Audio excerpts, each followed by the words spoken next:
حبهم واتباعهم والاقرار بکرامتهم، تم پر جو واجب ہے، ضروری اور فرض ہے اللہ کے اولیاء اس فرمان کے روشنی میں اور دیگر نصوص کی روشنی میں کہ اللہ تبارک و تعالیٰ کے ولیوں سے محبت کی جائے.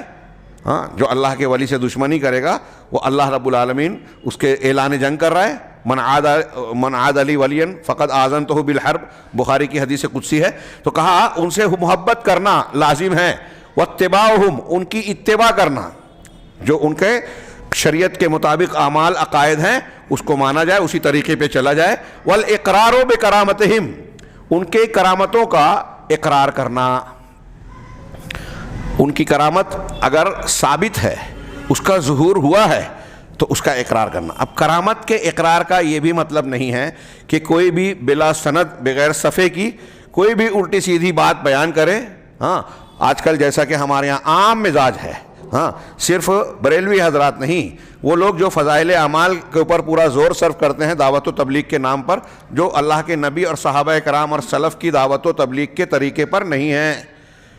پھر سے سن لیں، اگر ان کو برا لگتا ہے تو غور کر لیں، تحقیق کر لیں کہ آپ کی دعوت و تبلیغ جو حکایات، کہانیوں، سچے جھوٹے واقعات پر مشتمل ہے، ہاں، قرآن و حدیث سے بہت کم جس کا واسطہ پڑتا ہے، یہ طریقہ اور منہج اللہ کے نبی صلی اللہ علیہ وسلم بلکہ تمام انبیاء کی دعوت، صحابہ سلف کی دعوت کے طریقے کے خلاف ہے. غور کر لیجئے. تو کہہ رہے ہیں کہ ان کی کرامت کا اعتراف کیا جائے جو ثابت ہیں. بزرگوں کو ہم مان رہے ہیں، تو اب کوئی یہ کہے کہ فلاں بزرگ چاند پر گئے، ہاں، آرمسٹرانگ اور آلڈرین سے پہلے، ہاں، ہم مان لیں گے کہ اس لیے کہ وہ بزرگ ہیں اور دعوت و تبلیغ میں اسے پیش کریں گے. کسی غیر مسلم کے سامنے دیکھتا ہوں کہ کچھ مسلمان وہی سب بیان کرتے ہیں، تو غیر مسلم اپنے بزرگوں کے کرامتیں بیان کرتا ہے. میں نے خود دیکھا، شاید بیان کیا تھا کہ ایک مسلمان ایک سکھ سے جو ہے ٹرین کے اندر اپنے ایک بزرگ کی کرامت بیان کیا، تو انہوں نے گرو نانک کی بیان کیا. بعد میں نے اس مسلمان سے پوچھا کہ گرو نانک کی جو کرامت اس نے بیان کی کیا آپ نے مان لیا؟ کہا نہیں، میں کیسے مانوں گا. تو کہا جب آپ اس کی نہیں مانیں گے تو آپ کی وہ کیوں مانے گا؟ آپ کے ٹکر میں پیش کر رہا ہے وہ. تو پھر سوال یہ پیدا ہوتا ہے کہ دعوت و تبلیغ کا طریقہ کیا ہے؟ اصول، بنیاد، قرآن حدیث بتائے جائیں.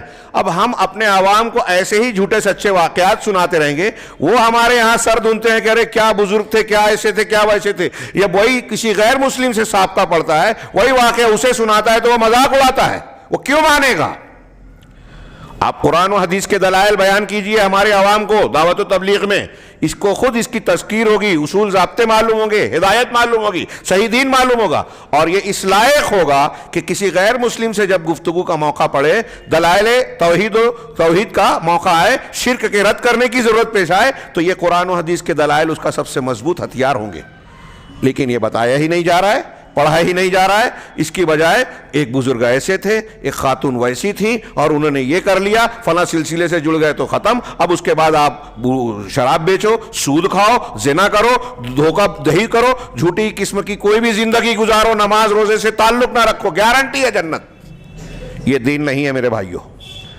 بہت بڑا دھوکہ، عالمی سطح پر چلنے والا سب سے بڑا، سب سے خطرناک فراڈ، جو لوگوں کی زندگیاں نہیں آخرت تباہ کر رہا ہے، اور اسے بیان کرنے پر لوگ ناراض ہوتے ہیں. کتنی عجیب بات ہے کہ آپ کا نقصان خود آپ غور نہیں کر رہے ہیں.